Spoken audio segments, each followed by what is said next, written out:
film reminded me of Rashomon, and I wondered if you refer to film history at all when you're preparing to make the movie? Yeah, Rashomon was definitely in my mind when I set out to make the film. In fact, the original structure of the film was much more Rashomon-esque. It was going to be my dad's version, my biological father's version. Okay. And it was going to be in 3 separate pieces. And it was through the editing process we realized we were going to start to intertwine and combine it more.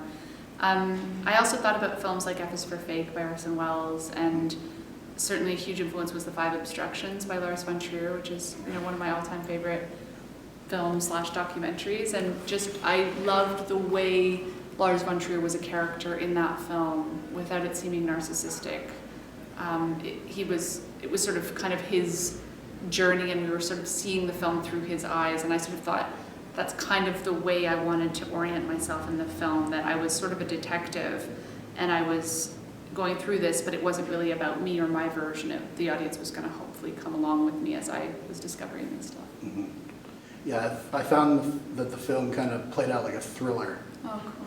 And wondered if you could just talk about the tone of the film and also how you kind of set yourself back to kind of be objective. I guess I watched a ton of documentaries about people's families leading up to this, and I think what became clear to me is I saw some great ones, but what became clear to me was that I didn't want to make a traditional personal documentary, that it wasn't interesting to me to just tell the story of what happened in my life. I know what happened in my life. I don't find it particularly interesting to spend years making a film about it.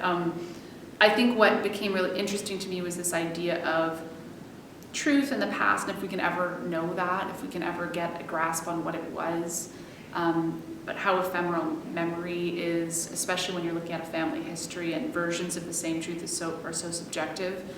So I wanted the film to be, not shy away from the emotional elements in terms of the story, but I did want it to be a little bit more academic in terms of talking about those sort of bigger thematic issues, and that's what drew me to making the film in the first place.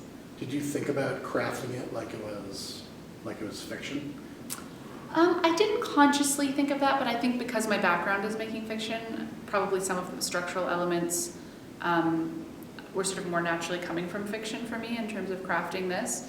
And I think sort of playing with the idea of revelations, was a big moment for us in the editing. We had these, index cards on a bulletin board, like a million of them of, each moment in the film.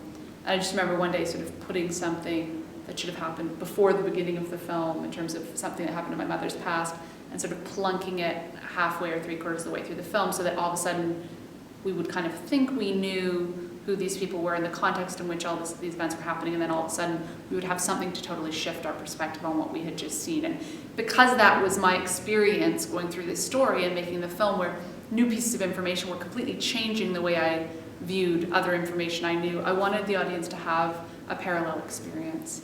Could you also talk about the decision to have Michael narrate a lot of the film, and also your decision to make him repeat the film's most powerful lines?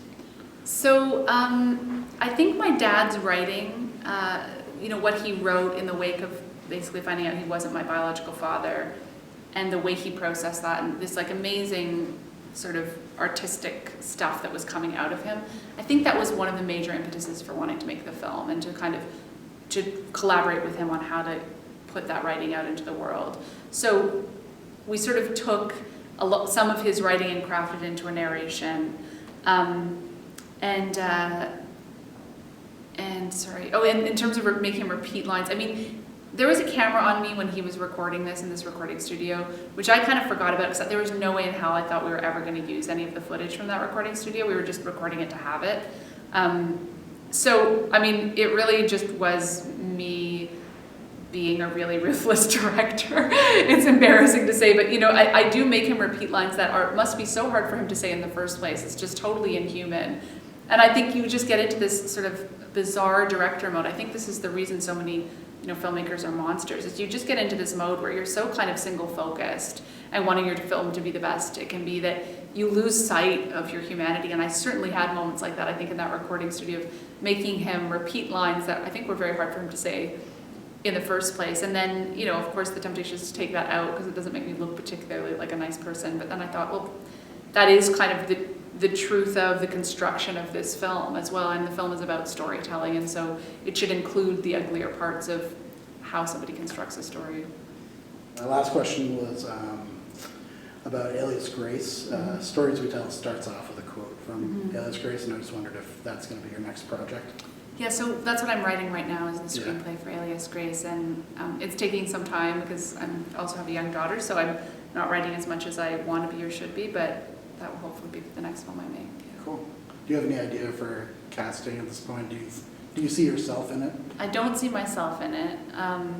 I did have like a fantasy for like about 5 minutes playing the housekeeper that she murders, just because I thought that will mean by necessity there will be at least 3 days where I have to be bloodied up with an axe through my head, and I'll have to direct behind a monitor with earphones with that axe in my head and blood all over me, and that was really tempting. But that was the only moment that I thought maybe I would be in it. Now I'm like, no, it's not worth it. I still think there'd be a better actor who can do it. It would be not quite as funny, but better for the movie.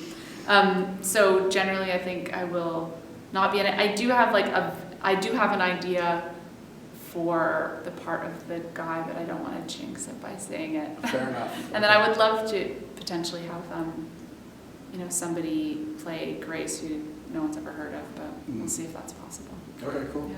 Great. Thanks so much. Thank you so much.